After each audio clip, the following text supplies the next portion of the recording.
One of the first things I need to do is to check this horizon, and you can see that my line isn't parallel to the top or the bottom, this edge here, and I think that it's quite important that this horizon is horizontal in the picture. So I'm going to just correct this line here, taking a mean off it. So that now is my genuine horizon. That's what I'm going to work to. Let me just put that there, so it's coming across here. Doesn't matter so much about this, but that is the horizon of the sea and the sky. So here's my little island here, coming down there. So let's just be clear about what's going on here. This is high. This is in the front towards the viewer. This corner is right at the back. The whole of the sky, actually, along here, right at the back. So there will be this sloping plane from here down to the back. Now we can just cut this straight off, but what I'm going to do this is a little bit by numbers. So I'm going to reduce this back right to the back where it needs to go, and then work from the back forward. And I think that's quite an easy or a simple way to work it. So what I need to do here is come to the side and draw down from this horizontal line here, horizon line, down here on both sides. So that represents the horizon. I'm going to keep that line on that wood so I can, as my reference point. And then the background where the sea is here probably comes down to about here.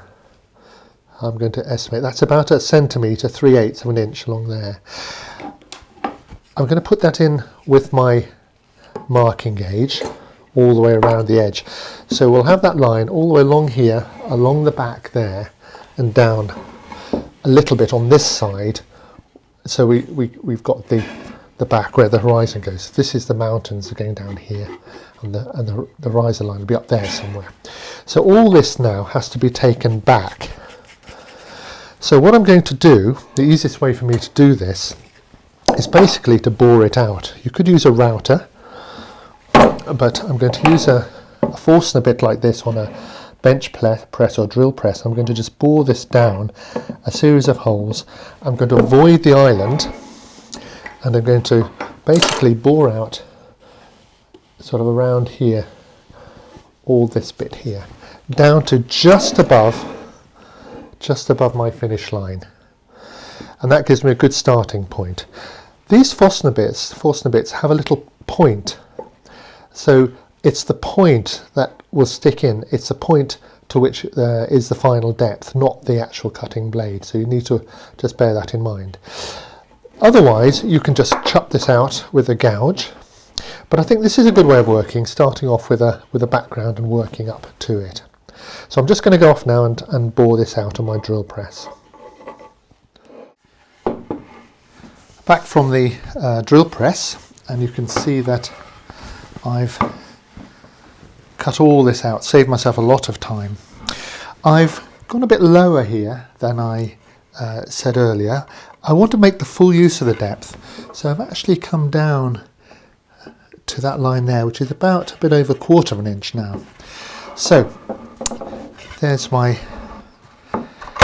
piece, and what I'm going to do is clean up this face here and this line a little bit. So I'm holding it in the vise, using the end vise and these dogs in the vise. You could hold it with a clamp, and what I'm going to do is essentially just trim across here.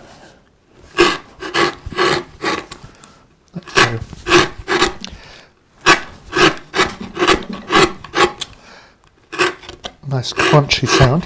So I'm going to take these little spots out, these little dots, working across the grain.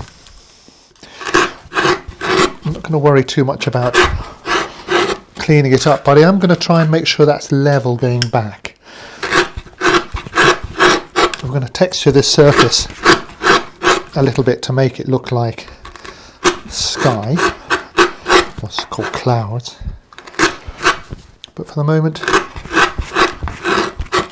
so working across like that all the way along, and then on this face here, I'm just going to clean up these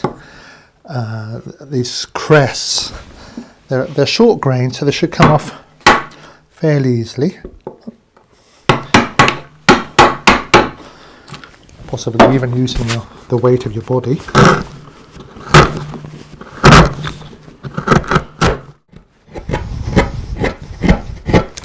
We don't have to be too exact on this, because after all, a lot of this wood, all of this wood, except for a tiny little bit at the bottom, is going to be removed.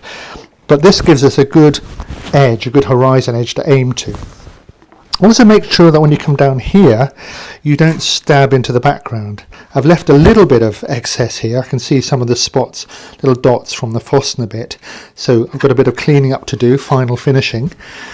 And here I want to stop a little short. So you don't want to stab into that background, because we'll be able to see that. So just stop a little bit short here. So when we've cleaned up all this, taken off, just roughed around these trees and taken off this face here, we can start taking away the bulk of the wood from the other side.